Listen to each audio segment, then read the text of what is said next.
At the Anthropology Museum, we've been running a weekly series of workshops that explore various subdisciplines of anthropology.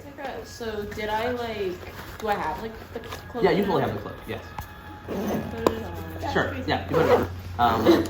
You are wearing a cloak now. It smells really bad. Conversation analysis, which is an ethnographic technique that looks at that explores the way in which conversations are built through participation. And the way we ran that workshop was by having some students play a game of Dungeons and Dragons and looking at how students were taking turns, kind of using linguistic structures to indicate that they wanted to take a turn next, or they had an idea and they wanted to share it.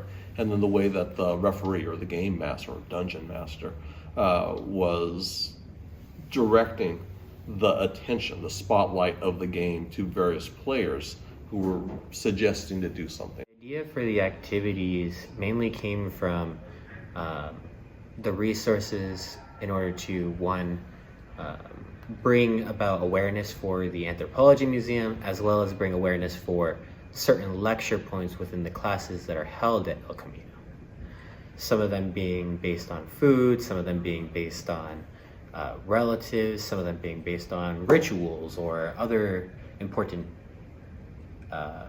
facets of history. I think the most valuable thing I can get out of these workshops is experience and museum programming, right? So, on my CV, I can have visitor services and stuff like that. I can have curatorship, right? But there's a lot that goes into making a museum, especially making a good museum.